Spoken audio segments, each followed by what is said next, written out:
অবরুদ্ধ নিশীথ পর্ব সংখ্যা ৬৩-৬৪। লেখনীতে তেজস্মিতা মর্তুজা। গল্প পাঠে আমি অরোরা ইসলাম। লুঙ্গির নিচে একটা আন্ডারপ্যান্ট পরা দরকার, কিন্তু জয় আমির জীবনে আন্ডারপ্যান্ট কেনেনি। হামজা থাকতে সে আন্ডারপ্যান্ট কিনবে কেন? রাত 12:30টার মতো বাজে। হামজা কিছু কাগজপাতি দেখছিল। কোয়েল পাশে বসে এটা ওটা নাড়ছে আর ঝগড়া করছে হামজার সাথে। আজকাল হামজা তাকে বেশ সময় দেয়। হামজার সাথে কোয়েলের মিষ্টি সম্পর্ক ছিল, তেতো সম্পর্ক ছিল জয়ের সাথে। বলাই বাহুল্য, জয়ের সাথে মিষ্টি সম্পর্ক গড়া যায় না। সাহেব, হামজা মাথা না তুলে বলল, হুম। আপনার জায়গাটা খোলেন তো ভাই, তাড়াতাড়ি করেন। হামজা গম্ভীর মুখে তাকালো। মাল খেয়েছিস? তার তোর কেটে গেছে মাথার? তার কাটা ঠিক, তবে মাল খাই নাই। ফিরে এসে খাবো। এখন খালি আপনার জায়গাটা দরকার। ধার দেন, ফিরে এসে ফেরত দিচ্ছি। হামজা ধূপ করে একটা লাথি মারল ঠ্যাঙের ওপর। ল্যাং খেয়ে পড়ে গিয়ে আবার উঠে জয় তাড়া দিল। খোলো ভাই, জলদি খোলো। লুঙ্গির নিচে জায়গা না পড়লে বেইজ্জতি হবার চান্স থাকে রাস্তাঘাটে। কোয়েল বলল, তুমি যাবে কোথায় জয়? সেদিন আমাকে নাওনি, আমি যাব। কবরে যাব, চল যাই।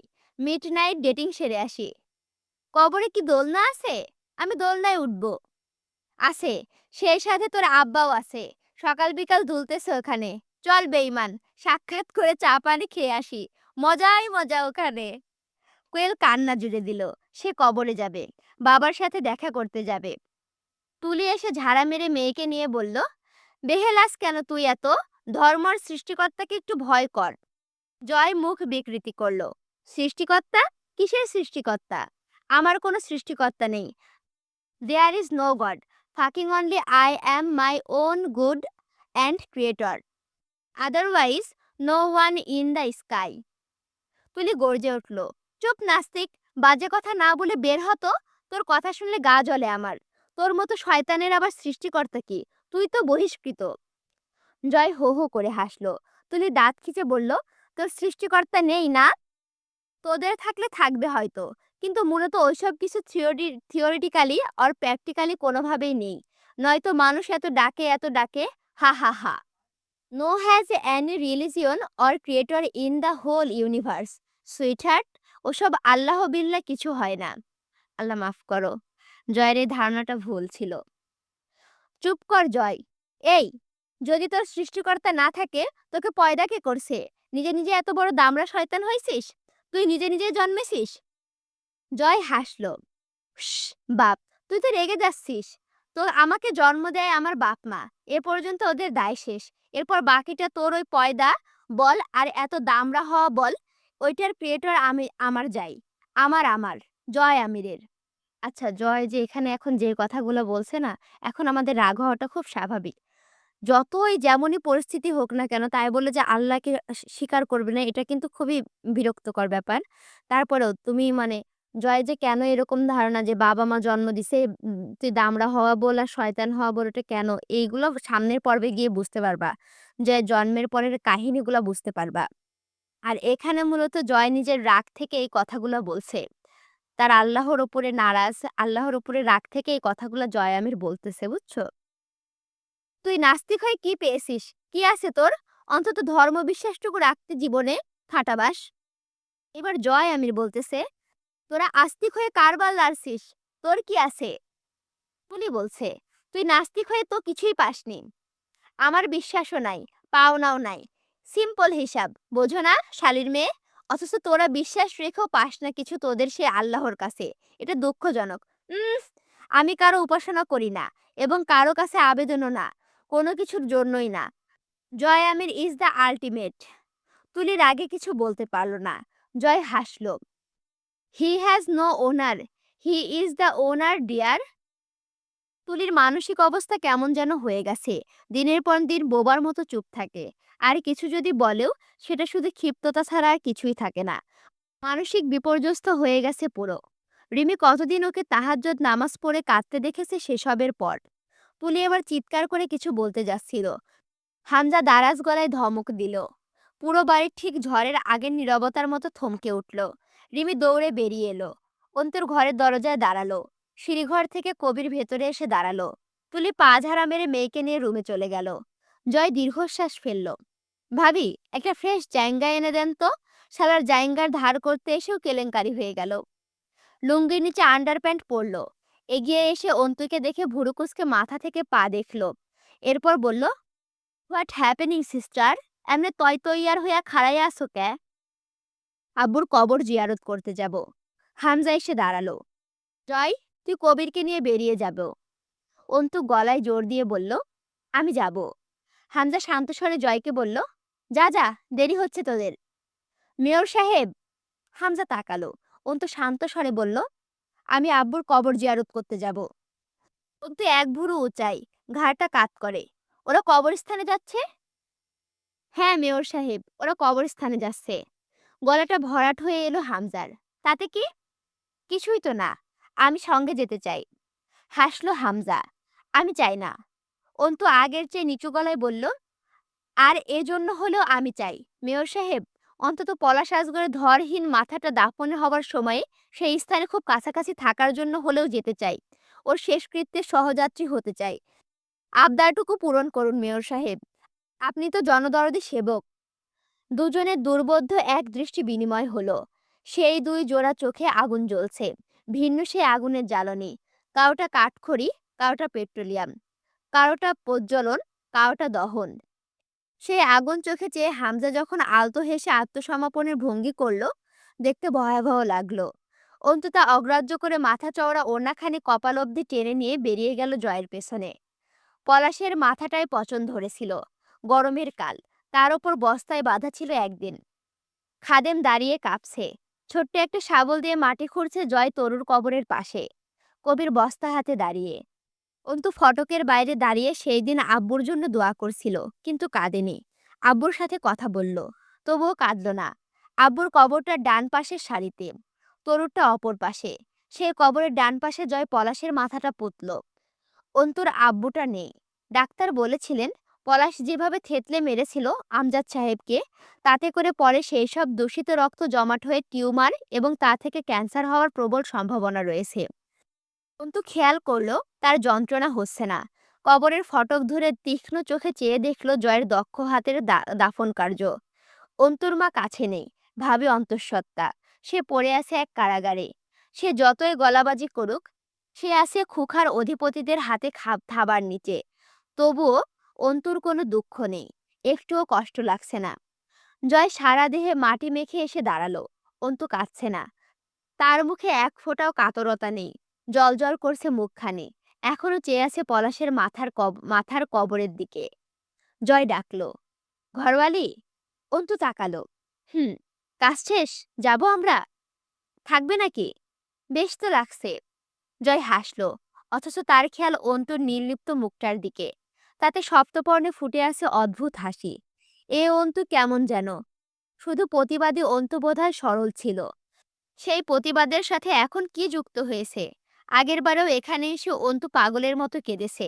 ফটকের বাইরে বিশাল পুকুর, তরতরে পানি, আকাশে চাঁদ নেই, কালো হয়ে আছে। দুজন গিয়ে পুকুর পাড়ে বসলো। কবিরকে জয় বলল, বাড়ি গিয়ে কড়া একখান ঘুম দে যা। আপনাকে রেখে কেমনে? ওরে শালা শোন কবির, ইমানদাররা পেছন মারা খায়, মনে রাখিস। কবির হাসে। একটু দূরে দাঁড়িয়ে সিগারেট ধরিয়ে তাকিয়ে থাকে ওদের দিকে। অসীম দূরত্ব দুজনের মাঝে। এই দূরত্বের অস্তিত্ব অদৃশ্যে। আর এই যে দৃশ্যমান নৈকট্য, তা অস্তিত্বহীন। চেয়ারের সাথে মাথাটা হেলে পড়েছিল রূপকথার। মহিলা কনস্টেবল এসে থুতনির চিপকে ধরে সোজা করে দিল, আবারও পড়ে গেল। চুলের কয়েক গাছই উঠিয়ে নেওয়া হয়েছে। ডান হাতের 3টে ও বাম হাতে 2টো নখ উপড়ে ফেলা হয়েছে। রড দিয়ে পেটানো হয়েছে। অকথ্য গালিগালাজ ও করা হয়েছে। সেসব শুনলে কোনো সুস্থ মানুষ চুপ থাকতে পারে না। রূপকথা আরাম করে শুনেছে সেসব। মামলাটা যা তা নয়। শীর্ষ সন্ত্রাস পলাশ আসগরের স্ত্রী। এত মার খেয়েও মুখ খোলার নাম নেই। পাথরের মূর্তির মতো চুপ থাকে। পুলিশগুলো অবাক হয়ে গেল। মেয়ে মানুষ এমন হয় না। প্রতিটা আঘাতে রূপকথা চোখ বুজে ফেলে। দেখে মনে হয় যেন কিছু অনুভব করছে, কিছু মেলাচ্ছে। রূপকথা পলাশের করা আঘাতের সাথে পুলিশের আঘাতগুলোর তুলনা করছে। এখন অবশ্য বুঝতে পারছে না কোনটা যন্ত্রণাদায়ক বেশি। তার মনে হচ্ছে পলাশেরটা। কারণ পলাশ আঘাত করলে সে চিৎকার করত, কাঁদত, পলাশের কাছে মুক্তি ভিক্ষা চাইত। পুলিশ মারছে, তার চেঁচাতে বা কাঁদতে ইচ্ছে করছে না, অলস লাগছে খুব। আঘাতগুলো বিশেষ কিছু লাগছে না। অন্তু একবার বলেছিল, আমজাদ সাহেব বলতেন, ব্যথার ওপর ব্যথা দিলে আর ব্যথা লাগে না। ব্যথাহীন হবার সত্য হলো ক্রমাগত ব্যথা পেতে থাকা ততক্ষণ, যতক্ষণ না পর্যন্ত ব্যথাটা আর ব্যথার মতো অনুভূত না হয়। তার কি আবার তাই হলো? সে ব্যথাহীন হয়ে গেছে? আশ্চর্য! আরেকটা বিষয় আছে। তার মৃত্যুদণ্ডও হতে পারে রাজন আজগরের কন্যা হওয়ার খাতিরে। কারণ বাংলাদেশের আইন সক্রিয় হয় পাপীর ধ্বংসের পর। যতদিন পাপী পাপ করতে পারে, করুক না। দোষ কি? শুধু শুধু পাকড়াও করে পরিশ্রম করা। আর শরীরের ক্যালোরি খরচা। এটা বাংলার আইনের বিধান। যখন পাপী মরে যায় অথবা দুর্বল হয়ে পড়ে, তখন তার পাপের মাল বায়োজস্ত করা থেকে শুরু করে সব রকমের আইনি পদক্ষেপ নেওয়া শুরু। হিসেবে রূপকথার এখন ফাঁসি হতে পারে। রাজন আজগরের সম্পত্তি ও কালো ধান্দা সবটা নিয়ে চরম তোলপাড় তদন্ত শুরু হয়েছে। রূপকথার মৃত্যুকে ভয় লাগছে না। সে শুধু সময় কাটাতে চাইছে, যাতে ততটা সময়ে জয় পলাশকে ফুরিয়ে সবটা কাটিয়ে উঠতে সুযোগ পায়। চেয়ারের একদম ওপরে স্পটলাইট। অফিসার বারিক সামনে এসে বসলেন। সেখানে অন্ধকার। রূপকথা ব্লাউজের হাতাটা ফেরে গেছে। ফর্সা দেহের চামড়ার নিচে রক্ত জমাট বাঁধা কোথাও, তো কোথাও চামড়া ফেটে রক্ত বেরিয়ে শুকিয়ে গেছে। সেই রক্তাক্ত খোলা দেহের দিকে বারিক লালসার চোখে চেয়ে রইল। মুখটা বিশ্রীভাবে আঘাতপ্রাপ্ত, তবুও সুন্দরী তো রূপকথা। বারিকের ভেতর তোলপাড় শুরু হলো। এটা পাপ নয়।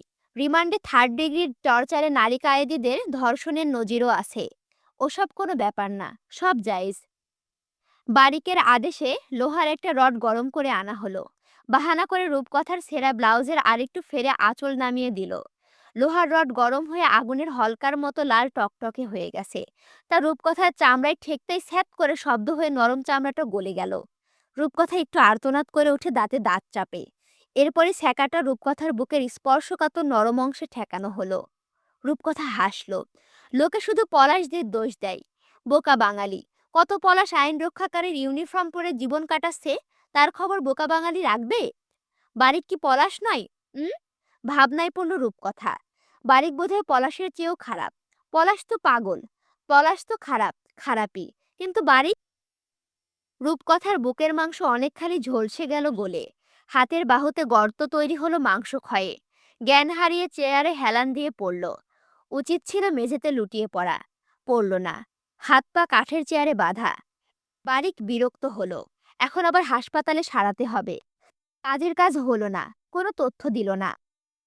বিয়ের কম বেশি 6 মাস পর অন্তুর প্রথমবার হামজার কাছে ভার্সিটি যাওয়ার অনুমতি পেয়েছিল। একদিন জয় সঙ্গে নিয়ে কিছু বই কিনে দিয়েছিল। আর এরপর আবার অনুপস্থিতি ও বিস্তর লেখাপড়ার ঘাটতি পড়ে গেছে। জয় কোথাও গেছে, তার কত কাজ থাকে চারিদিকে। কবি ড্রাইভিং করতে করতে হঠাৎই বলল, ভাবি। হুম। একটা কথা। বলুন। আপনি কি আমারেও ঘেন্না করেন? আর কাকে কাকে করি? কবির থতমত খেলো একটু। পরে বলল, জয় ভাইয়ের ওপর আপনার ঘেন্না আছে, আমি জানি। ভুল জানেন। কবির চকিত পেছনে ফিরে তাকালো। অন্তু অভিব্যক্তি নির্লিপ্ত।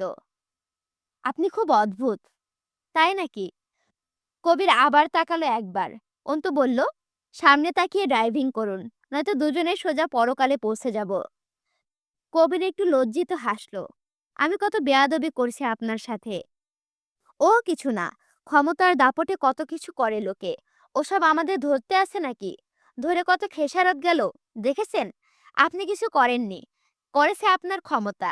আর আপনার ক্ষমতা কি জানেন? কি জানেন তো? কবির অবাক হয়ে যাচ্ছিল নতুন করে। এই নারীটির জন্য তার খারাপ লাগে। ব্যাপারটা খুব অদ্ভুত, তবুও সত্যি। যেই দিন জয় নারীটির সম্মানকে মানুষের মাঝে হরিণ লুটের মতো বিলিয়ে দিচ্ছিল, সেই দিন কবিরের এক অদ্ভুত জ্বালা উঠেছিল বুকে। আবার এটাও সত্য, সে জয়কে অন্ধের মতো ভালোবাসে। কিন্তু জয় খারাপ কাজ করলে তার খারাপ লাগে, তবুও বাধা দেয় না। ভার্সিটির ফটকের সামনে গাড়ি থামিয়ে দ্রুত এলো কবির গাড়ির দরজা খুলে দিতে।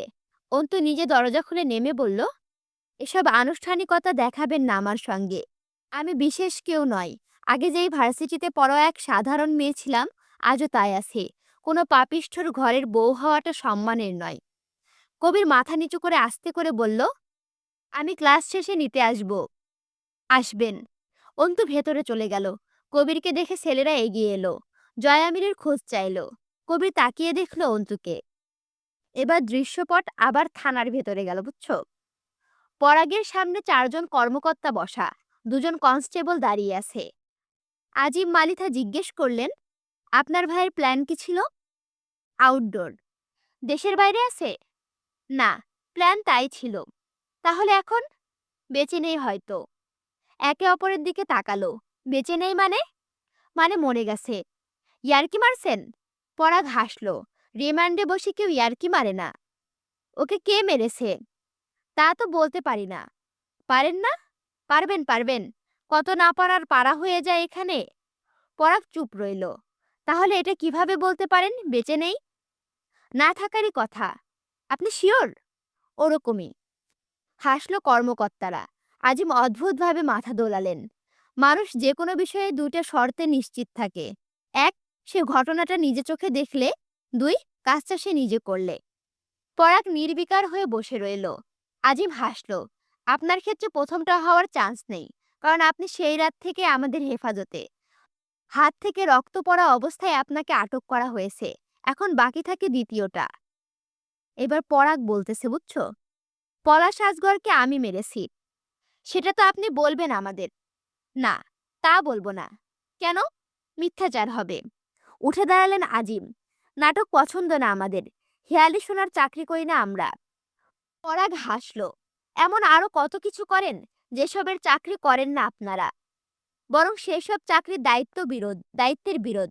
এটা শুনুন না হয় স্যার। ভালোই তো। পরাগের ঘাড়ে বারবার একটা বুথের লাথি পড়ল। মনে হলো গলায় কোনো শিরা বুঝি ছিঁড়ে গেছে। চোখ অন্ধ হয়ে এলো। যা জিজ্ঞেস করা হচ্ছে তার জবাব দে বাইঞ্চোদ। পরাগ অল্প হাসল। দাঁত নড়ে গেছে কয়েকটা। মারি ফেটে নোনতা রক্ত গাল ভরা। গিলতেও ঘেন্না লাগছে, তবুও গিলে ফেলে হাসলো। ওকে মারার কারণ ছিল আমার কাছে, তবে আমারও থেকেও জোরালো কারণ থাকা মানুষের তো অভাব নেই পলাশের। তাই আমার চান্সটা মিস হয়ে গেল। ঘরের শত্রু বিভীষণ। তোর মতো ছোট ভাইয়েরা কি জন্মায় রাবণদের পেছনে আঙুল দেওয়ার জন্য রে? হাসলো ওরা। পরাগ মাথা নিচু করে আলতো হাসলো। তা দেখা গেল না। থু থু করে থুতে ফেললো। থুতুর সাথে রক্তের ভাগ বেশি। চুল মুঠো করে ধরে মুখ তুলল অফিসার। ঘাড়টা মট করে উঠল পরাগের। অফিসার বলল, চান্স মিস যায়নি। হয়তো তুই হাতে মারিসনি, কিন্তু মার্ডারটাকে সার্বিক সহায়তা করতেও পারিস। কে মেরেছে তার নাম বল। যে মেরেছে সেই দিন পলাশকে উদ্ধার করেছে। এখন বুঝতে পারছি সেই দিন ওগুলো পলাশের লোক ছিল না, ওরই শিকারী ছিল। আমি নিশ্চিত এমনই হয়েছে। পরাগ মনে মনে প্রশংসা করলো কর্মকর্তার আন্দাজ ও বুদ্ধির। তবু আফসোস, এইরকম বুদ্ধির জায়গা মতো প্রয়োগ করে না।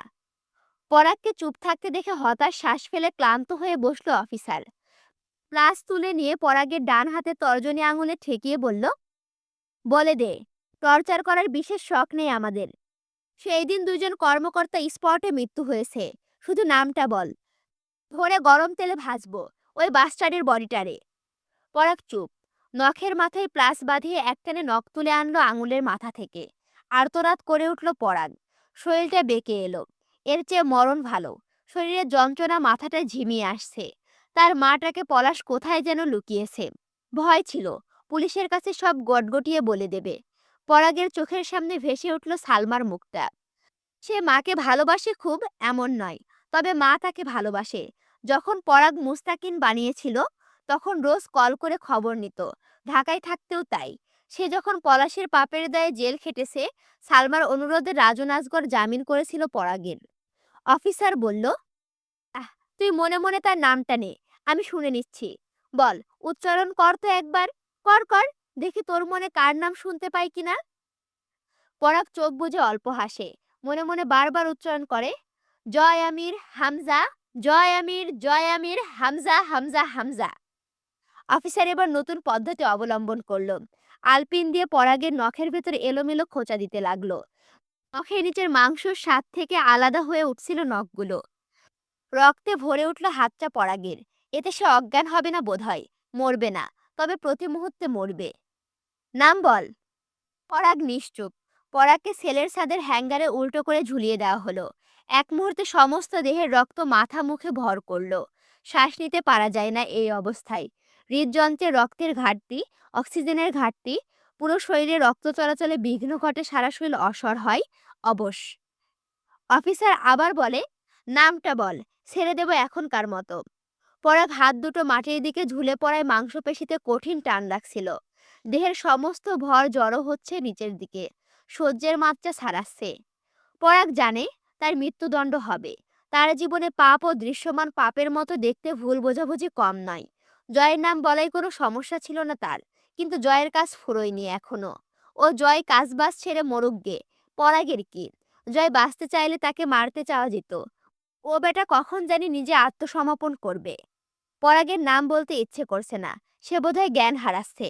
তাহলে তো সোনাই সোহাগা, যন্ত্রণা থেকে সাময়িক মুক্তি। চোখটা বুজে এলো, আস্তে আস্তে চেতনা লোপ পাচ্ছে তার। অন্তু রিকশা থেকে নেমে দৌড়ে বাড়িতে ঢুকলো। এতটা অস্থির ও চঞ্চল তাকে দেখা যায় না। কবির দৌড়ে গিয়ে রিকশা ভাড়া পরিশোধ করলো। এখনো সময় বাকি কত? ফিরে এসেছে অন্তু। রিমিও তুলে ছুটে গেল। অন্তু জয়ের মতো জগ উঁচিয়ে ধরে ঢক ঢক করে ঠিক জগের অর্ধেকটা পানি খায়। এরপর ধপ করে বসে চেয়ারে। তুলে ঝাঁকালো অন্তুকে। এই মেয়ে, কি হয়েছে? ভয় পেয়েছো? কেউ কিছু বলেছে? রাস্তায় কিছু হয়েছে? রিমি বসে পড়ল অন্তুর কোল ধরে। আরমিন, কিছু বলছেন না কেন? কিছু হয়েছে? অন্তু চট করে হাসলো। তা অদ্ভুত দেখালো। আব্বুর কথা মনে পড়ছিল। মনে হচ্ছিল বাড়ি ফিরলে আব্বুকে পাবো, তাই দৌড়ে এসেছি। দুজনের কাছে খুব বেমানান ও অবিশ্বাসযোগ্য লাগলো কথাগুলো। অন্তু অনেকক্ষণ ধরে গোসল করলো সেই দিন। বাথরুমে জয়ের ৩-৪টা ভেজা লুঙ্গি পরে আছে। এভাবে ৩-৪০০ হয়ে গেলেও নতুন কিনে এনে পরবে, তবুও ধুয়ে দেবে না। এই কাজটা তরু করত, কখনো সাহানা। বিয়ে হয়ে এসে বৌভাতের দিন রিমিকে জয়ের লুঙ্গি ধুতে হয়েছিল। ভিজে পড়ে থেকে থেকে পিচ্ছিল হয়ে গেছে লুঙ্গিগুলো। অন্তু ধুয়ে দিল। গোসল শেষ করে জোহরের নামাজ শেষে দীর্ঘ হলো তার মোনাজাত। মহান প্রতিপালকের কাছে হাত তুলে অনেকক্ষণ বসে রইল, কিন্তু কাঁদল না, ঠোঁট নাড়ল না। তিনি অন্তর্যামী, তার কাছে আহাজারি করার কি? বান্দার ভেতরে রক্তক্ষরণ তিনি দেখেন।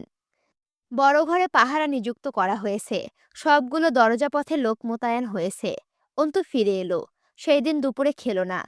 অন্তুর ভেতরে একটা সন্দেহ জেগে উঠেছে।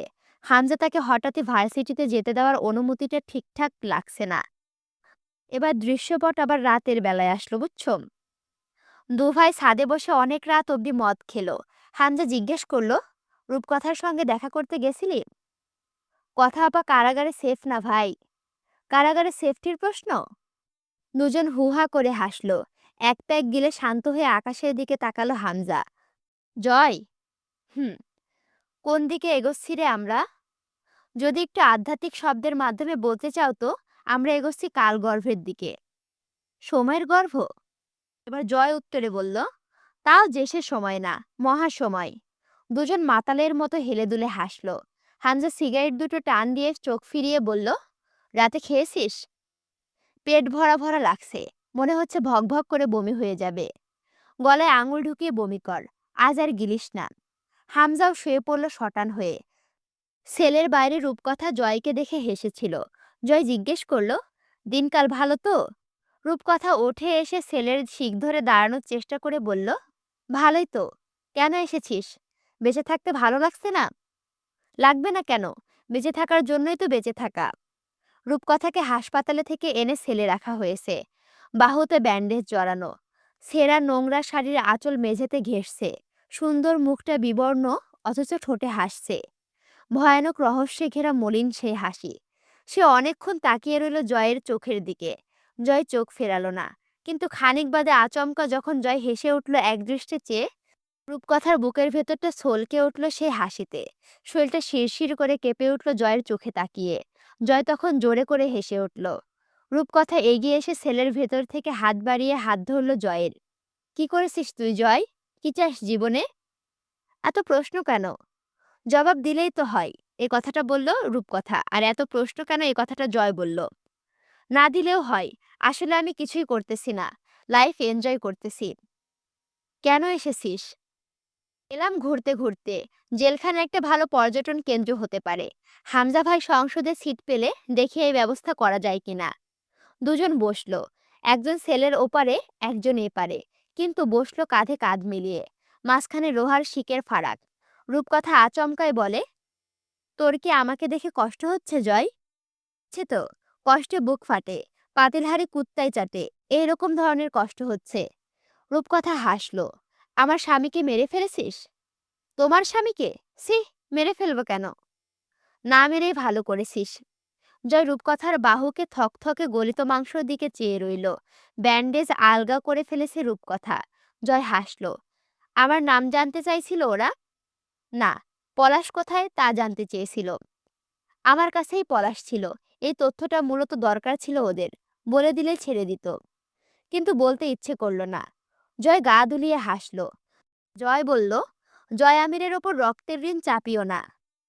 রূপকথা বলল, চাপালে কি? অনবরত রক্ত ঝরবে তার শরীরে, বয়ে যাবে কোথাও, ঋণ পরিশোধ হবে না। রূপকথা আবার বলল, তোর কাছে আছে কি? কি দিবি আমায়? তুই তো কাঙাল। তাও এক কথা, একটা চাকরি বাকরি করা লাগবে। সামনের পর বেকার বলে বদনাম ঝাড়ছো। মানবিকতার অভাব। খানিকক্ষণ চুপ থেকে রূপকথা বলল, কয় খণ্ড করেছিস রে? মনে নেই এক্স্যাক্ট, কম বেশি 4-5। জয় আর দাঁড়ায়নি, চলে এসেছিল। টান টান হয়ে শুয়ে আকাশ দেখতে ভালো লাগে, কিন্তু চোখ মুখ ঘোলা হয়ে আসছে। হ্যাংওভার ধরছে। মাথার নিচে হাত, আকাশের দিকে তাকিয়ে গান ধরল। ইট গামলায় ইট বানায়া, চোদ্দিকে ভাটা সাজাইয়া, মাঝখানে আগুন জ্বালাইয়া দিল গো, ভেতরে পুড়াইয়া সারা। মাটি হইয়া যায় অঙ্গরা, এখন আমি কি করি উপায়। হামজা নিচে নেমে গেল। প্রেশার বাড়ছে বোধহয়। মদ্যপান নিষিদ্ধ তার জন্য। ঘরে ঢুকে দেখল রিমি শুয়ে আছে। তাকে দেখে উঠল না, কথাও বলল না। মাথা ঝিমঝিম করছে। ঘরে শুতে ইচ্ছে করছে না। ইচ্ছে করছে দূরে কোথাও জঙ্গলে গিয়ে রাতটা কাটিয়ে আসতে। জয় ঘরে এলো 2টোর দিকে। অন্তু বসে আছে মেঝেতে। জয় দেখেও না দেখার মতো গিয়ে ধূপ করে শুয়ে পড়ল। অন্তু কিছুক্ষণ পর ডাকল, আপনার সঙ্গে কিছু কথা আছে। চুপ থাক, ঘুমাচ্ছি আমি। যা কথা পরে টরে, এখন বলাটা দরকার। মুখ বন্ধ রাখ শালি, মাথা ধরছে খুব, ঘুমাবো আমি। অন্তু বসে রইল। তখন 2টো বাজছিল রাত। জয় ঘন্টা দুয়েকের মরার মতো ঘুমালো। 4টার দিকে উঠল। অন্তু বসে আছে ওভাবেই। বিরক্ত হয়ে বলল, কি কথা কও। জয়নাল আমির আপনার চাচা না? ছোট চাচা, বলেছিলাম আমি। জাভেদ আমির? জয় উত্তরে বলল, থিওরিটিক্যালি আমার বাপ। বড় চাচার নাম কি? জয় ভুরু কুঁচকে ফেলল। ভার্সিটিতে গেছিলে? গিয়েছিলাম। অন্তু জয়ের এমন অলৌকিক আন্দাজ শক্তিকে একসময় ভীষণ অবাক হতো। এখন হয় না। মনে হতো জয় আধ্যাত্মিক ক্ষমতা জানে। মানুষের মন ও পারিপার্শ্বিক ঘটনা সব তার আয়ত্তে। জয় লাফিয়ে নামলো খাট থেকে। জিনহা আমির নামে কারো কথা বলছে ওরা? অন্তু বিস্ময়ে ভুরু জড়ালো। নিজস্ব জিন পোষেন নাকি? জয় মাথা নাড়ল দুপাশে। অভিজ্ঞতা বেশি। ততটাও বোধহয় বেশি না, যতটা চতুর আপনি। জয় বলল, আমার বাপের বড় ভাইয়ের ছেলে। অন্তু বলল, জিন্না আমির? জয় আচমকা শক্ত হলো। হ। কারা আইছিল? কয়েকজন। কি বলল? মুরসালিন মহানকে ছেড়ে দিতে বলেছে। তাহলে জিনহা আমিরকে ফেরত দেবে ওরা। জয় খানিকক্ষণ চুপ থেকে মাথা ঝাড়া মেরে হাসল। জিনহাকে গুম করে রেখেছে আজ 2.5 বছর। বেঁচে আছে কিনা সন্দেহ। খানকির বাচ্চারা নাম ভাঙিয়ে এখনো খাইতে চাই। শোরের বাচ্চাদেরকে কে বোঝাবে জয় আমির গু খায় না? তার নাম কয় নাই? আনসারি মোল্লা বোধ হয়। সাথে আর কে কে ছিল? অন্তু কথা বলল না। গভীর চোখ দুটো জীবনের কাতরতা। বারান্দার অন্ধকারে চেয়ে রইল। জয় বলল, তোমাকে কি বলেছে? কাঠের পুতুলের মতো বলল অন্তু, আপনাকে বুঝিয়ে বলতে বলেছে। নয়তো? আমার ভাবি আর আম্মু। ওহ, ওর সাথে আমাদের বাড়িও পেট্রোল পুড়িয়ে ঢেলে দেওয়ার কথা জানালো। জয় হেসে উঠল। তো ঘরওয়ালি, তোমার প্রাণপ্রিয় ধর্মীয় গোষ্ঠীর অগ্রাসারী ব্যাপার স্যাপার কেমন এনজয় করলে? বুঝতে পারি নাই আমি এইসব। দৃষ্টিকোণের বদলতে থাকে এক এক সময়। আমি রাজনীতিকে বুঝতে চেষ্টা করছি, অথচ পারছি না। জয় হো হো করে হাসল। রাজনীতি বোঝার মতো বিষয় নয় সিস্টার। এটা একটা নীতি। That means policy. ওটা মেনে চলতে হয়, ব্যাস। বুঝতে গেলে হারিয়ে যাবে, কুল পাবে না। কেমন পলিসি? উত্তরে জয় আমির বলল, ব্ল্যাডি ডিপ্লোম্যাটিক্যালি পলিসি। ওদের 3জন প্রধান নেতাকর্মীর শাস্তির রায় কার্যকর হয়েছে। ওরা যুদ্ধপরাধী, মানবাধিকার বিচারে সাজা পাচ্ছে, তাতে কি? ওরা ছাড়া আর কেউ নেই? ওরাই কেন? কারণ ওরা বিরোধী দলের সঙ্গে জোট করেছে তাই? ওরা নিজেদের বক্তব্য আপনাদের সরকার ও শাসন ব্যবস্থার ভুলগুলো ধরিয়ে দেয়। মানুষের মাঝে যেসব কথা পৌঁছায় তাই নাকি অন্যায়করণ? মুরসালিনও কি তাই? অন্তুর কথার উত্তরে এবার জয় আমির বলতেছে, মুরসালিনের বাপেরা ছিল মোল্লা বংশধর, ধর্মের প্রতি দুর্বল, কিন্তু ও মূলত বিরোধী দলের চামচা, আবার ধর্মীয় দলের ওপর ব্যাপক টান। অন্তু বলল, সে হিসেবে চামচা তো আপনিও। জয় তাকিয়ে রইল। অন্তু হাসল। ক্ষমতাসীনদের পেছনে লেজ নাড়ানো গাঢ় চামচামি। ওরা বরং হীনমন্যতাদার, যারা ক্ষমতা না থাকা সত্ত্বেও লড়ছে। এবার জয় বলতেছে, লড়ছে 2014-তে যতটুকু লাফিয়েছে, আর 2015-তে শুরুতে 3-4 মাস যা আগুন জ্বালানোর অবরোধ করেছে, এরপর তো ওরা ডাউন। ঘরওয়ালি, তুমি হিজড়াদের সঙ্গ দিচ্ছ? ওরা মরে সব ভূত। অন্তু বলল, সঙ্গ আমি কারোই দিচ্ছি না। আমি শুধু চাইছি ওদের মুক্তি দিন। ওরা অপরাধ করেনি। আর কিছু বলতে পারছি না, কারণ আমি রাজনীতি বুঝতে চেষ্টা করছি সবে, বুঝতে পারছি না মোটেই। জয় বলল, ওরা বড়শির আগায় ঝুলানো টোপ, মাছ ছিপে না ওঠা অবধি ছাড়তে পারি না।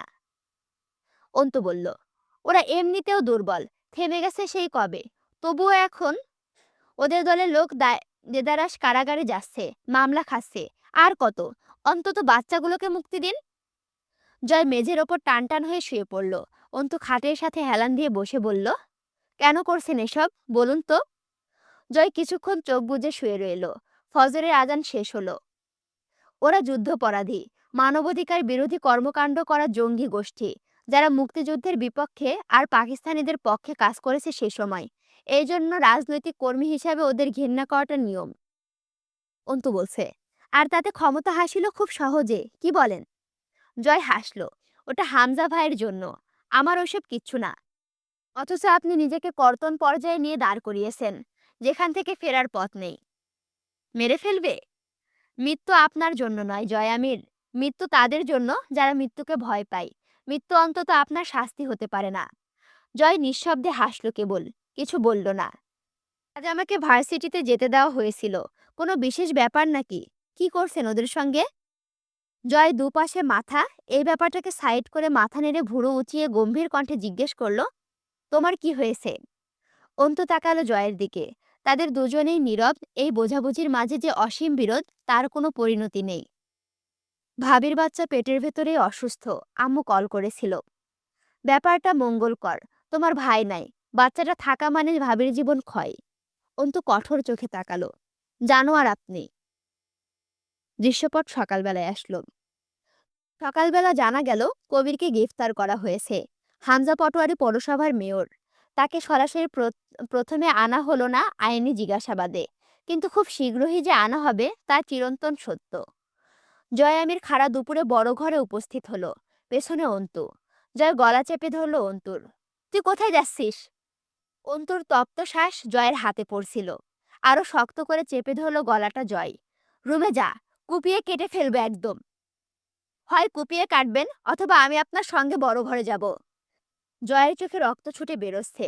ঘুম পুরো হয়নি, নেশার ঘোর কাটেনি, মাথা ঝিম মেরে আছে।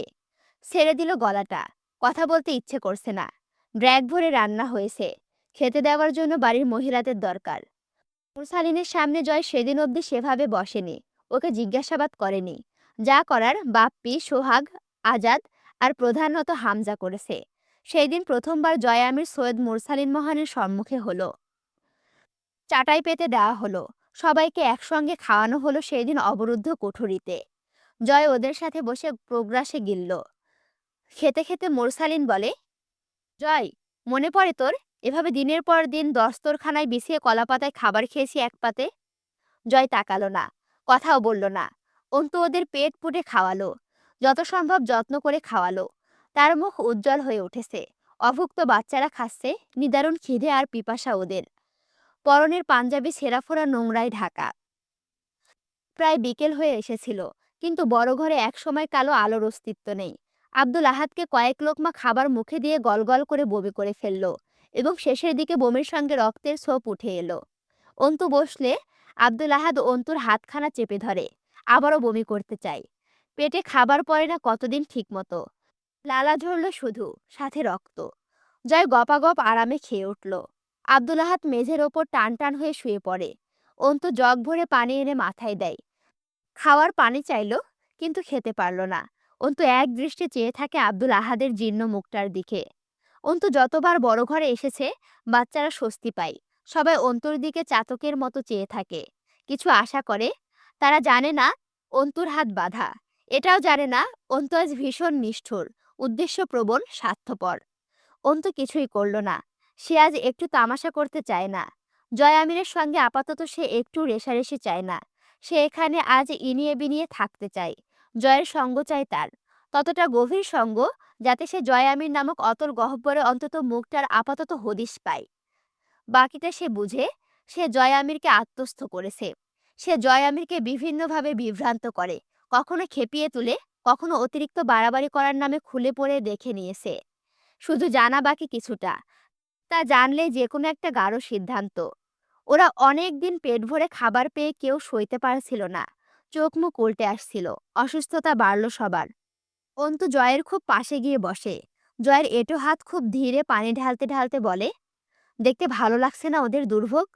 হোক যে কারণেই, সেসব বিতর্ক আপাতত তা বুঝতে না যায়। শুধু জানা ভালো ওরা নিষ্পাপ, নাবালক। ওদেরকে মেরে ফেলুন, অথবা বেঁচে থাকতে দিন। জয় হাত দুটো আরাম করে ধুয়ে চোখ তুলে তাকালো। এরপর বলল, ওরা মরে গেছে না বেঁচে আছে, সেটা আগে ক্লিয়ার করো। ওরা বেঁচে থেকে থেকে রোজ মরছে। আপনি বোধহয় বোঝেন এই বেঁচে থাকাটা। জয় ভুরু উঁচাই। আমি বুঝি নাকি? বোঝেন। আপনি এভাবে বেঁচে বেঁচে মরেছেন বহুকাল। তাই নাকি? আন্দাজে ঢিল ছুঁড়লে আম পড়বে? দেখা গেল ঢিল আমের গায়ে না লেগে গাছের মৌচাকে লেগে গেল। এরপর? মানে, এখানে জয় বলল, তুমি আন্দাজে যে ঢিল মারছো, ওই ঢিলটা যদি আমের গায়ে না লেগে যদি মৌচাকে লাগে, তখন? তার উত্তরে অন্তু বলতেছে, মৌমাছির কামড়ে ভয় পেতে বলছেন? জয় হেলে দুলে হাসল। ক্ষেত্রবিশেষ চরম স্বল্পভাষী হিসেবে ধরা পড়েছে জয়। তার যত বাজে কথা, আবোল তাবোল রসিকতা বাহার, কাজের কথা অথবা নিজের কথা ভুলেও বেরোয় না জবান দিয়ে। অতি রসিকতার জোরে মানুষ সুযোগ পায় না ওর সঙ্গে আন্তরিক আলাপ পাড়ার। সেই সুযোগ কাড়তেই জয়ের রসিকতার আয়োজন, এত আন্তরিকতাহীন চলন। তোর আবিষ্কার এইসব। তো আমি চরম মাপের খিলাড়ি তাহলে? তুমি তো শালি কদর করলা না। জয়ের চোখের মেটে রঙা মণিতে চোখের নজর ফেলে অন্তু। আফসোস, আপনার বাঁচার লোভ নেই, মরার শখও নেই। চাইলেই মেরে দিতে পারতে। কত রাত সুযোগ পেলে? ভয় অথবা অনীহা নেই যে? না না না, তুমি আসলে আমার প্রেমে পড়ছো। খালি শিকার যাও না তো। একটা চ্যালেঞ্জ জিতলাম, কি কও? চোখ মারল জয়। অন্তু বলে, মৃত্যু কি আপনার শাস্তি হতে পারে? সত্যি বলুন, ভয় পান না আপনি মরণে? ব্যাপারটা জটিল হয়েছে এখানে। জয় বলছে, অপবাদ দিচ্ছ ডিয়ার, ছেড়ে দাও। আমি খুব ভীতু, তুমি জানো না তাই বলছো। অন্তু ওড়না টেনে নিয়ে ভেজা হাতটা মুছল জয়। অন্তু তির্যক হাসল। দুনিয়ার প্রতি দায়বদ্ধতা না জন্মে যায়, পাপকে পাপ মনে হতে যেন শুরু না করে। লোক আপনার কুৎসিত ব্যক্তিত্ব ছাড়াও এক সর্বহারা দুর্বল কাঙ্গালকে না দেখে ফেলে, সেসব ব্যাপারে ভীষণ ভীতু আপনি। জানি তো, অস্বীকার করছি বুঝি? মানে, এখানে অন্তু বোঝাইলো, দেখেন কোনোভাবে যেন মানুষ আপনার এই কঠোরতার পিছনে আপনি যে কাঙাল, এই জিনিসটা যেন মানুষ কোনোভাবে না জানে। আপনি এই জিনিসটা জানাতেই মানুষের কাছে ভীতু, মানে এই জিনিসটা সে বুঝাইলো, বুঝছো? অন্তুর বাক্যবিন্যাসে এক প্রকার অভিজাত নাটকীয়তা ছিল, যা শুনতে শ্রুতিমধুর ও অদ্ভুত শোনালো। জয় শব্দ করে হাসল। সর্বহারা আমি? আমার ব্যাপারে এসব ভুলভাল কথা শোনাই কোন শালা তোমাকে? অন্তু নিঃশব্দে ঠোঁট বাঁকিয়ে স্বল্প হাসল। আপনার সেই শালার নাম মোস্ট প্রবালি জয় আমির। চকিতে তাকায় জয়। ভুরুকুসকে চেয়ে দেখে অন্তুকে কিছুক্ষণ। অন্তু স্থির চোখের ঘনপাপড়িতে যে বিরোধ আগুন, মসৃণ ঠোঁটে কত আওয়াজহীন প্রতিবাদ, কঠিন ঢোক গেলার মাঝে অসহ্যকে সহ্য করার অব্যর্থ চেষ্টারা, আর মাথায় টান লম্বা ঘোমটায় জড়িয়ে থাকা জয় আমিরের নাম। জয় দেখে সেই সব, অল্পক্ষণ দেখে। এরপর চট করে অন্তুকে কালচে পানির পুরনো গভীর কূপের মতো চোখের মনি থেকে চোখ সরায়। এক হাঁটু খাড়া করে বসে একটা সিগারেট ধরিয়ে দীর্ঘ একটা টান দেয়। অন্তু মেঝেতে ঠেস মেরে বসে জয়ের পাশে, মাথার ওড়নাটা কপাল অব্দি টানে। জয়কে দেখতে তখন পুরোনো আমলের অহংকারী অনৈতিক জমিদারের মতো দেখায়, আর অন্তু তার বিরোধী পূর্ণবর্তী গিন্নি। আজ কদিন যেন আচরণে বদলেছে অন্তুর। জয়ের ব্যাপারে জানতে আগ্রহী সে শুরু থেকেই, কিন্তু আজকাল তা অন্যরকম রূপ নিয়েছে।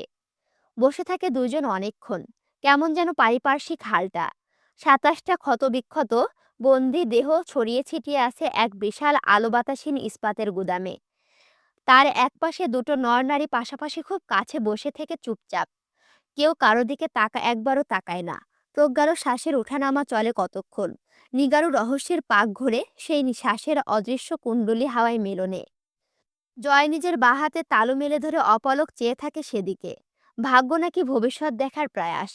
জয় যে কত সব উদ্ভট খেলায় জাগে ক্ষণে। পাশে বসে অন্তু দেখে পরিশ্রান্ত দেহগুলো। আশপাশটা ভয়ানক, কিন্তু অন্তুর ভয় লাগে না।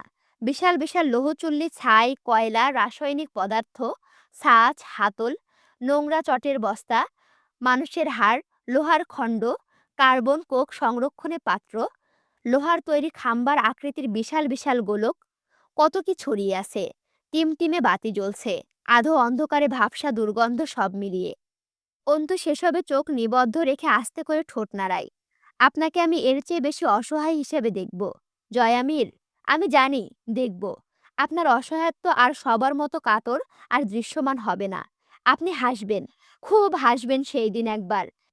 আমি আপনার সেই অসহায়ত্ব দেখব। সেই দিন কেউ আপনাকে দেখলে আপনার পাপ ভুলেও বরং আপনার জন্য মায়ে কেঁদে উঠবে। আর আপনি ঠিক ততটাই হাসবেন। আমি আপনার সেই অসহায়ত্ব দেখব। মানে এখানে অন্তু কি বোঝাইলো তোমরা আশা করি বুঝতে পারছো কিনা? এখানে অন্তু বোঝাইলো যে আপনি একদিন খুব অসহায় হয়ে মানুষ যে কান্না করে কিন্তু সেই জায়গায় জয় হাসবে, খুব হাসবে। একটা মানে দূর আত্মীয়র মানুষও যদি তার দিকে তাকায়, কেউ যদি অপরিচিত কেউ যদি তাকে দেখে, সে তার অবস্থা দেখে কান্না করবে, কিন্তু জয় আমির তার থেকেও বেশি হাসবে তার অসহায়ত্ব নিয়ে। জয় হাতের তালুতে আস্তে আস্তে ৫টা আঙুল গুটিয়ে মুঠ পাকিয়ে গা দুলিয়ে হাসে। তোমার আল্লাহ তোমার ফরিয়াদ মিছে মিছে হলেও কবুল করুন। জয় আমিরকে তিনি অসহায় করুন। আমিন। অর্থাৎ আপনাকে অসহায় করা অসম্ভব? আপনাকে অসহায় করতে পারবেন না তিনি? বলছেন? সহায় করতে পারেননি, অসহায় করতে পারবেন। ভাবছো কেন ঘরওয়ালি? Should not be forgotten. ঘর ভাঙতে সেই ঘরামির দরকার পড়ে, যে ঘরামি ঘর বানিয়েছিল। অর্থাৎ ভাঙতে পারেন কেবল তিনি, গড়েছেন যে। আর আপনার ধারণা আপনাকে আপনি গড়েছেন, ভাঙলে কেবল আপনিই ভাঙতে পারেন, আর কিছুই না, তাই? অন্তু না তাকিয়েও টের পায় এতক্ষণে জয় তাকিয়েছে তার দিকে। সে তাকায় জয়ের চোখে। দুজনের চোখ জল জল করে জ্বলে ক্ষণকাল। কোনো এক মুহূর্তে দুজন একসাথে চোখ ফেরায় দুই দিকে। চোখের দিকে তাকিয়ে থাকার মতো ভয়াবহ সম্পর্ক নয় তাদের। চোখের ভাষায় কথা বলা সম্পর্করা হয় ভীষণ ভয়ানক। ওসব সম্পর্ক তাদের নয়। তাদের সম্পর্ক আলাপ আলোচনা সেরে একত্রে বসে ছক পরিকল্পনা এঁকে পরস্পরের বুকে ছুরি গাঁথার। রিমি সবকিছু গোছগাছ করে আবারও এলো। তার মুখ স্নান, চোখ দুটো স্থির কিন্তু বিষণ্ণ। সেদিন জয় ওদের সরালো না। বেখেয়ালি লাগছিল তাকে ভীষণ। হাঁটু খাড়া করে মেঝেতে বসলো। মুরসালিন ঢালাই দেওয়ালে পিঠ ঠেকাই। শরীরটা ক্ষততে, গোটা শরীরে ক্ষত। চিকিৎসা অথবা ওষুধ পয়নি সেই সব ক্ষততে। ওরা মোট ২৭ জন, তার মধ্যে বড় ৬ জন। মুরসালিন বাদে আরও আছে তারিক, আশরাফ, নাইম, তাওফিক, ইমদাদ। এরা সব ২০১৪-১৫ শুরুতে জ্বালাও পোড়াও আন্দোলনের সহিংসতায় জড়িত ছিল। রাজধানীর বিরোধী দলীয় ছাত্র আন্দোলনের সবর ও সবগুলো। গাড়ি জ্বালিয়েছে, মানুষ পুড়িয়েছে, ইট পাটকেল ককটেল ছুড়েছে, রাস্তায় অবরোধ করেছে। কঠিন অপরাধ, পুলিশ পেলে ছাড়বে না। হামজা এলো অন্ধকার কুটুরিতে, সাথে বাপ্পি মণ্ডল, কামরুল, চয়ন, দোলন। এই ২৭ জনকে পিটিয়ে মেরে ফেললেও তাদের শান্তি। এখন আর স্টেটমেন্ট বা হদিশ দরকার নেই। তবে একদম আলোচনাবিহীনভাবে কারো গায়ে হাত তোলা যায় না। জয় ও হামজা বসে রইল চুপচাপ। তাদের কোনো কাজ নেই। অন্তু ওড়নার এক প্রান্ত ধরে দাঁড়িয়ে রইল রিমি। মুরসালিন নিজেদের স্বপক্ষে কথা বললেও কথা বলা যায় না। কথা ও যুক্তিতে পটু হওয়া উচিত। সে জাহাঙ্গীরনগর বিশ্ববিদ্যালয়ে সমাজবিজ্ঞান অনুষদের সরকার ও রাজনীতি অর্থাৎ পলিটিক্যাল সায়েন্স বিভাগের ছাত্র ছিল। রাষ্ট্রবিজ্ঞানের জ্ঞান ও অভিজ্ঞতায় ভরা। মুরসালিনের চেহারায় কাঠামো নিরেট। অযত্নে দাড়ি বেড়ে যাওয়ায় দেখতে আরও কেমন জানি লাগছিল দেখতে। বদিউজ্জামান দোলন আপিল বিভাগের আইনজীবী হলেও তিনি রাজনীতিবিদের ব্যক্তিগত আইনজীবী হিসাবে খ্যাতিকর্মী। শিক্ষিত মানুষ, রাজনীতির ভালো জ্ঞান ধারণা রাখেন। তিনি মুরসালিনকে জিজ্ঞেস করলেন, এই যে এইসব রক্তারক্তির কর্মকাণ্ডে করে বেড়াও, লাভ কি তাতে? মুরসালিন স্বভাবসুলভ হাসল। একটা গল্প শুনবেন স্যার? বদিউজ্জামান এভাবে রিয়াকশন দিল। গল্প? জি স্যার, গল্প। দোলন সাহেব তাকিয়ে রইলেন। মুস্তাকিন মহানের মতো দেখতে অনেকটা, তবে মুরসালিনের চেহারাটা কিছুটা ধারালো। মুস্তাকিন খুব গম্ভীর ছিল এবং স্বল্পভাষী, চুপচাপ, নিঃশব্দ চলন। ছোটটা হয়েছে চতুর, চঞ্চল। মুরসালিন বলল, পাশাপাশি দুই মহিলার বাড়ি ছিল। তাদের মধ্যে একটুও বনিবনা ছিল না, কিন্তু সারাদিন চেঁচাতে দেখা যেত ওই এক মহিলাকে। সে সারাটা দিন অপর মহিলাটাকে খিস্তি করত। লোক বিরক্ত ছিল সেই মহিলার ওপর। একদিন তার এক শুভাকাঙ্ক্ষী তাকে আস্তে করে জিজ্ঞেস করলো, আচ্ছা, ও তো একদম চুপ, অথচ তুমি খালি এমন চেঁচাও, পাড়ায় নাম খারাপ হয় তোমার। মহিলা দুঃখের সাথে বলল, আপনারা খালি আমার চেঁচানোটাই দেখেন, শোনেন, অথচ ও রোজ সকালে ঘুম থেকে উঠে দরজায় দাঁড়িয়ে বেড়ার ওপর দিয়ে আমাকে ঝাঁটা উঁচিয়ে পেটানোর ইশারা করে চুপ থাকে। আমি শেষ দুঃখেই সারাদিন চেঁচাই। দোলন সাহেব কপাল ঝাড়লেন।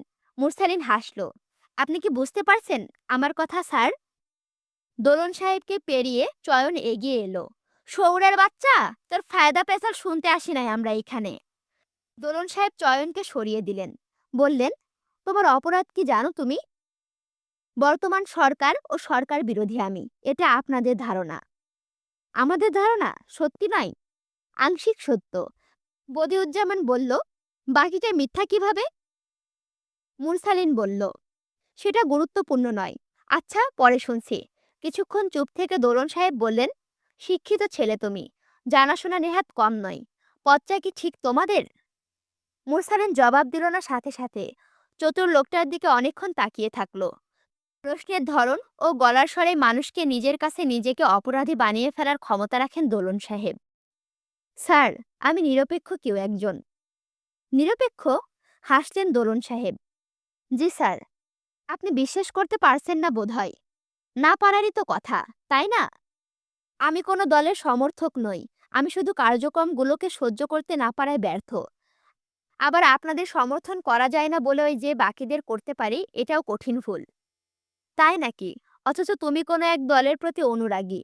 তুমি যে দলের দিকে বেশি গড়িয়েছ, তারা খুব মানবিক, অন্তত আপনাদের চেয়ে। কামরুল দোলন সাহেবকে পার করে চপাত করে এক ঘুষি মারল মুরসালিনের মুখে। দাঁতের কোনা বেয়ে রক্ত বেরিয়ে মুখটা ভরে গেল।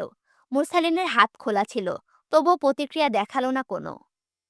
আমাদের চাইতে ওরা মানবিক। ও যারা যুদ্ধপরাধীদের সমর্থন নিয়ে জোট করে আবার দেদারসে মানুষ মারে, ওরা মানবিক? বাপ্পি মণ্ডল খেকিয়ে উঠল। মানুষ মারার কথা বলছেন? কি আশ্চর্য! সাগর কেন নদীকে দোষারোপ করবে বুকে পানি ধারণ করাই? কি বলতে চাও তুমি? দোলন সাহেব বললেন, স্যার, কথা বললে অনেক হয়ে যাবে। বলবো কি? আর শর্ত হলো, আমি যতক্ষণ কথা বলবো আপনারা শুধু শুনবেন। না কোনো জবাব, না প্রতিক্রিয়া। পরে দেখাবেন যা জমে ততক্ষণে। আমি তো পালাচ্ছি না। অন্তু দীর্ঘ করে শ্বাস টানল। তার নিজের ওপর থেকে আত্মগ্লানির বোঝা নামছে। তার প্রতিবাদ তাকে তিলে তিলে ক্ষয় করেছে, সাথে সব কেড়েছে। এই গ্লানি টানা বড় কষ্টের। অথচ আজ সৈয়দ মুরসালিন মহানের মুখের আত্মগরিমা এক একটা সূচালো বাণের মতো কথার তীর আর যুক্তির তার ভয় কাটাচ্ছিল। মুরসালিনের শরীরের ব্যথা নেই, চোখে মৃত্যুর ভয় নেই, কথায় জড়তা নেই। তবে সে কেন এত জমে গেছে? দোলন সাহেব বললেন, বলো। বলাটা ব্যাপার না, সমস্যা হলো আপনারা নিতে পারবেন তো? না, আসলে স্বাধীন বাংলাদেশে কথা বলা পাখিদের লোক খাঁচায় পোষে তো। কটমট করছিল সবগুলো। মুরসালিনের কথাবার্তার সুর ভীষণ তীক্ষ্ণ, সরল উপহাস। কিন্তু দোলন সাহেব বিষ গিলে হাসলেন। বলো। মুরসালিন বলল, আমার আব্বু খুন হয়েছে 2002-এ। কে মেরেছে জানেন? আন্দাজ করতে পারি। মুরসালিন মৃদু হাসল। এরপর বলল, আপনি জেনে থাকবেন হয়তো।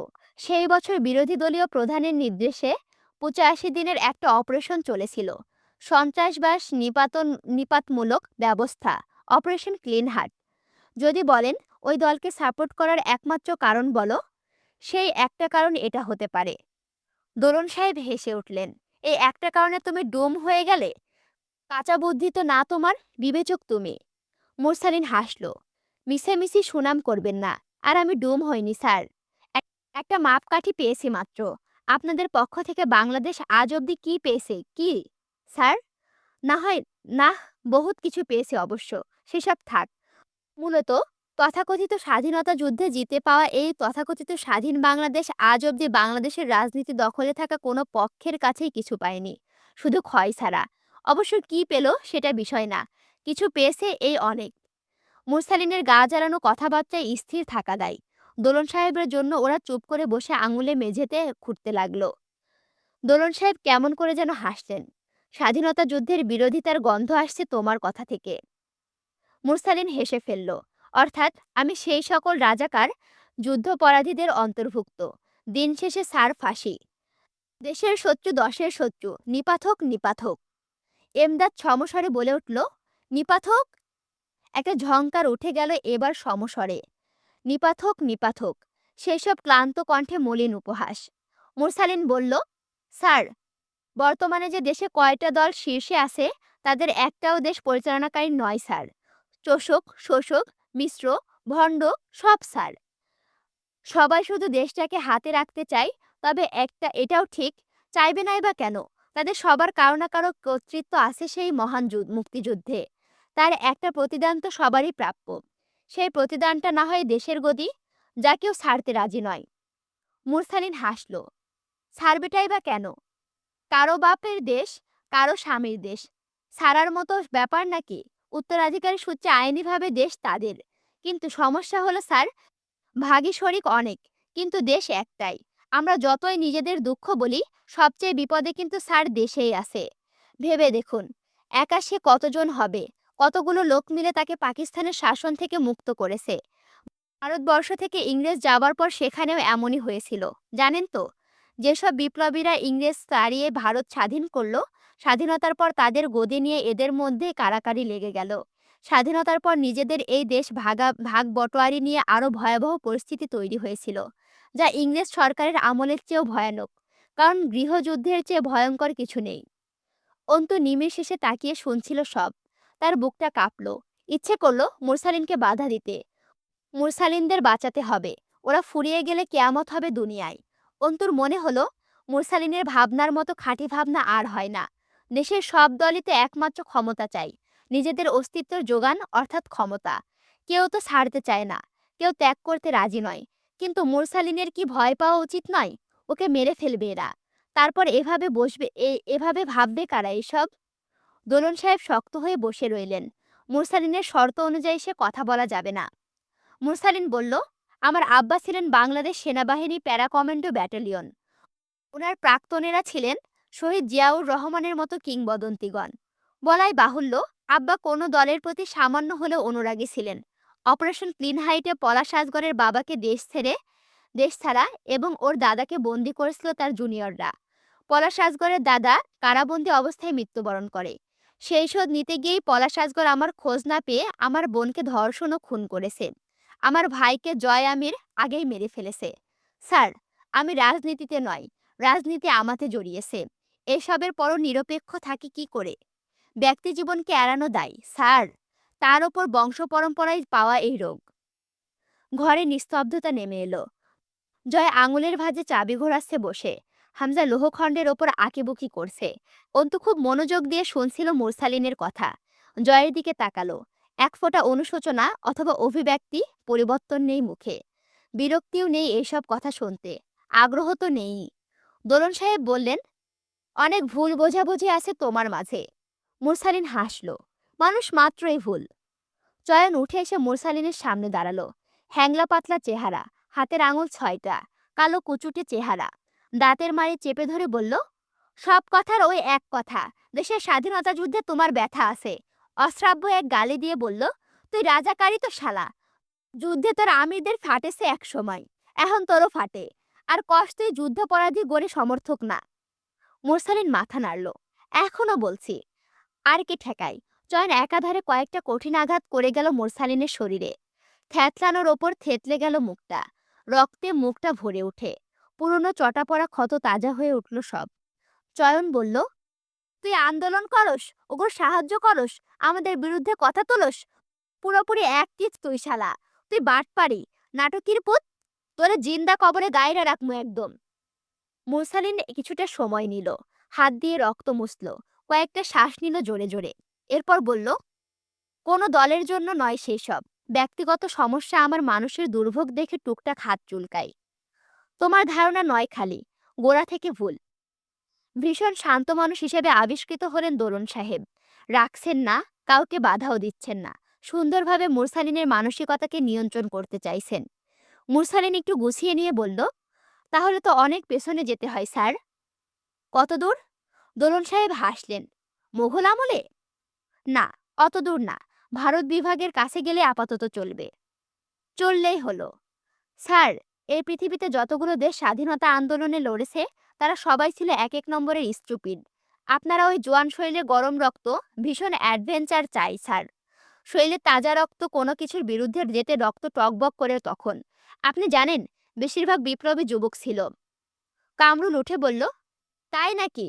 আমি তোমাকে এতটাও স্বাধীনতা বিরোধী ভেবেছিলাম না। বাপরে, ভয়ই লাগতেছে তোমারে এখন।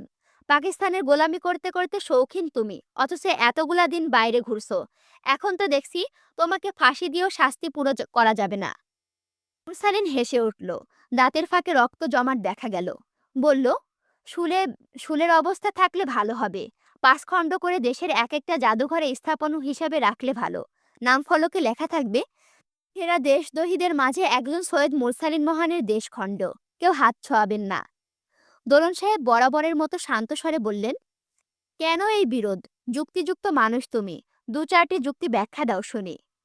আমি যৌক্তিক মানুষ নই, পর্যবেক্ষক টুকটাক। আমার পর্যবেক্ষণ মতে যুদ্ধ করে কি পেয়েছি আমরা? একটা স্বাধীন ভূখণ্ড। আর সেক্ষেত্রে স্বাধীনতার সংজ্ঞা তো এমন, পরের দেশের শাসক পেছন মারবে কেন? পেছনে মারবে মারুক, নিজের দেশের শাসক মারুক। আমরা একদম একটা স্বাধীন ভূখণ্ড পেয়েছি। স্বাধীনতা প্রবণ বাঙালি আজ অবধি স্বাধীনতা মানে এটাকেই বুঝি 16 ডিসেম্বরের বিজয় দিবস উদযাপন করে আসছে। অথচ আমি বলি, 16 ডিসেম্বরে পাক বাহিনী দেশ স্বাধীন করে দিয়ে যায়নি। নিজেদের হাত থেকে অন্য আরেক হানাদার বাহিনীর কাছে কেবল দেশটা হস্তান্তর করে রেখে গেছে। সেক্ষেত্রে পাকিস্তানের কাছে দেশ থাকলেই বা কি, অথবা দেশের হানাদারের কাছে? আমরা তো জন্মেছি কেবল শোষিত হওয়ার জন্য। যার তার হাতে হলেই হলো। মুরসালিন একটু থেমে বলল, স্বাধীনতার আগে ও পরের পার্থক্য শুধু পরের দেশের শাসক এবং নিজের দেশের শাসক। অনেকটা ওরকম। নিজের লোক চিবিয়ে খেলে সহ্য হয়, পর টোকা দিলেও না। বুঝতে পারছেন স্যার? তুমি যা বোঝাতে চাচ্ছ তা যারা বুঝবে তারা এখন ফাঁসির অপেক্ষায়। আমরা বুঝবো না এসব। একটা গল্প শুনবেন স্যার? অনেক গল্প জানো তুমি। তা জানি টুকটাক, তবে এখন গল্প থাক। ব্যাপারটা হলো, অবুঝকে বোঝানো গেলেও যারা বুঝে বোঝে না তাদেরকে বোঝানো অসম্ভব। ঘুমন্ত মানুষকে ঘুম পাড়ানো যায় না স্যার। মাথা দুলিয়ে হাসলেন দোলন সাহেব। তোমার নিজের স্বাধীনতা বিরোধী মানসিকতার সপক্ষে অনেক ধারণা থাকবে, সেগুলো শুনতে ইচ্ছে করছে। জি স্যার, জানা দরকার। নয়তো আমার ফাঁসিটাকে জনগণের কাছে জায়েজ করাতে কষ্ট হবে। তা যেমন ধরুন, আগে বিদেশিরা আমাদের দেশে এসে আমাদের জনগণ ও সম্পদ শোষণ করে নিজেদের দেশে নিয়ে যেত। স্বাধীনতার পর বিদেশিদের একটু খাটুনি কমেছে। অর্থাৎ বিপ্লবীরা রক্ত ঝরিয়ে দেশ স্বাধীন করে এখন নিজেরাই জনগণ ও দেশের সম্পদ শুষে গিয়ে ইংরেজদের দেশে দিয়ে আসছে। এটা ভালো স্যার। ওরা কেন এসে নিয়ে যাবে? আমরা গিয়ে দিয়ে আসব। পরোপকারী শাসক গোষ্ঠী। মুসালিনের মুখটা কঠিন হলো। স্যার, আমি শুধু দেখছি ওরা নিজেদের অতীতের কর্তৃত্ব তুলে ধরে নিজেদেরকে দেশের সর্বস্বের বা সর্বেসর্বা প্রমাণ করে ছাড়া কিছু বিশেষ কিছুই করেনি। আর তা নিয়ে দলীয় বিবাদে ওরা চুলছেড়াছিড়ি করেছে। আমরা আম জনতা বলি হচ্ছি। স্যার, আমি কোনো দলের সমর্থক নই, কেবল মাঝে মধ্যে দোলাচলে গড়িয়ে পড়ি এক এক পাশে। এই যা। সব কথা রেখে দোলন সাহেব ভুরু উঁচিয়ে সতর্ক কণ্ঠে বললেন, আর সবশেষে কথাটা কিন্তু এই আসছে, ওরাও যুদ্ধের বিরোধী ছিল, তুমিও। ওরাও কোয়ামি জামায়াতের সমর্থক ছিল, তুমিও। খুব ভুল বললেন। সেগুলো কি ব্যাখ্যা করব স্যার? করো করো, আমি শুনতে চাই। ছোটবেলায় যখন যুদ্ধের গল্প অথবা উপন্যাস পড়তাম, পাকিস্তানদের ওপর এত কঠিন ক্ষোভ জমতো, ইচ্ছে করতো এখনই সুযোগ পেলে এখনই ঘাড়ে রাইফেল ধরে আর হাতের উপর জানটা দিয়ে যুদ্ধে চলে যাই, ওদের জাহান্নামে পাঠিয়ে দেশবাসীকে রক্ষা করি। মুরসালিন জোরে জোরে হাসল। বাচ্চা ছিলাম স্যার, বুঝতাম না। কিন্তু একটু একটু করে বড় হলাম। এরপর দেখলাম পরের দেশের শাসকেরা অতটা ভয়ানক ছিল না বাঙালি জাতির ওপর। তথাকথিত সেই স্বাধীনতার পর থেকে বাঙালি যা যা হয়ে আসছে, তো সেই একই পরাধীনতাটা যদি এখন বাঙালিকে গ্রাস করে রাখে, তবে আপনার মনে হয় না স্যার যুদ্ধটা কেবলই দেশপ্রেমিক বিপ্লবী শহীদের রক্তের অপচয় ছিল? কারণ আমরা বাঙালি তো আজও স্বাধীনতা পাইনি, শুধু নাম পেয়েছি স্বাধীন জাতির। এই ফাফা নাম কামানোর জন্য এত আয়োজন ছিল, এত রক্ত, এত ত্যাগ, এত সম্মানহানি, এত হাহাকার। একটু থেমে মোরসালিন বলল, স্যার, এই কারণে হলেও সেই সময় যারা মুক্তিযুদ্ধের বিরোধী ছিল তাদেরকে আমরা সচেতন মনে হয়। আর স্যার, থামল মোরসালিন। দোলন সাহেব বললেন, বলো বলো, থামলে চলবে না, আজ বলে যাও। মোরসালিন হাসল। আপনারা যাদের যুদ্ধপরাধী বলে শাস্তি দিচ্ছেন তাদের বয়স হিসেব করলে আপনাদেরকে মূর্খ অথবা শয়তান ছাড়া কিছু বলা যাবে না। নাবালক শিশু ছিল তারা বয়স হিসেবে, তাদের দিচ্ছেন দেশদ্রোহীর শাস্তি এককালে এসে। আবার আজও যারা শিশু তারা আপনাদের শিকার। স্যার, মূলত আপনাদের সমস্যাটা কথাই বলুন তো। সমস্যা মূলত ইসলামে, কারণ ইসলামের জীবন বিধান আপনাদের একরতিও কর্মকাণ্ডে সমর্থন করে না। সমস্যা আপনাদের মূলত কথা বলা মুখে, যেই মুখগুলো মূর্খ বোকা বাঙালিদের সম্মুখে আপনাদের স্বরূপ তুলে ধরে নিজেদের বায়ানের মাধ্যমে। সমস্যা মূলত আপনাদের অনীতিতে, যে নীতি শিবিরের ছেলেরা গুড়িয়ে দিতে চায়। তাই যেন দেশে আর কোনো বিবেচক মুক্তিপ্রেমী গরম রক্তের যুবক তৈরি না হয়, সেই ব্যবস্থা করছেন আপনারা। যারা তৈরি হচ্ছে বা হওয়ার সম্ভাবনা আছে তাদের মিটিয়ে দিচ্ছেন। আপনাদের সমস্যা নেই জয়েদের থেকে, কারণ ওরা এখন আপনাদের কাছে অনৈতিক সুবিধা আর সব রকমের প্রশ্রয় পেয়ে অন্ধ। ওরা অবিবেচক, ওরা আপনাদের কাছে ঋণী। তাই বিরুদ্ধে বলার মানসিকতা হবে না ওদের। অথচ আপনারা কোথাকার কোন মিশে মিশিয়ে যুদ্ধপরাধ, কোথাকার কি টেনে এনে পথসাপ করছেন। কৌশল ভালো, তবে সস্তা। আচ্ছা, এখানে মুরসালিনের যখন যুদ্ধের বিষয়ে কথাগুলো শুনলাম, আমার খুব একটা কথা মনে হচ্ছিল যে কথাটা তোমাদের সাথে শেয়ার করা উচিত। মানে এখানে মুরসালিন যখন বলছিল, স্যার, মানে যখন ছোট ছিলাম, যখন শুনতাম মুক্তিযুদ্ধের কাহিনী বা পড়তাম উপন্যাসে, এমন রাগ হইতো, মনে হইতো এখনই জানটা হাতে করে যুদ্ধে চলে যাই এবং সব কয়টা পাকিস্তানিদেরকে জাহান্নামে পাঠাই দিই। তো আমি এবার একটা গল্প শেয়ার করি। আমরা যখন ছোট ছিলাম, 6, 7, 8 এ যখন পড়তাম, আমাদের একটা বইয়ে ছিল সমাজ ও বিশ্ব পরিচয় সম্ভবত। তো সেইখানে মানে সেই সাবজেক্টে আসা মানেই আল্লাহর রস্তে মুক্তিযোদ্ধা নামে যা যা আসবি বঙ্গবন্ধুর প্রশংসা করে একেবারে ছাড়িয়ে দিব। আর পাকিস্তানিদের এমন ক্রিমিনাল বানাবো, মানে তারা যত নিকৃষ্ট, ওরা শয়তান, ওরা হারামজাদা, ওরা দেশ শোষণ করতে আইছে, ওরা বাংলাদেশের মানুষকে মারি ফেলিছে, হ্যান করেছে, ত্যান করেছে, মানে যত কটু কথা ওদের বিরুদ্ধে লেখা যায় সব লিখে দিতাম। আল্লাহর রস্তে A+ চলে আসতো, বুঝছো?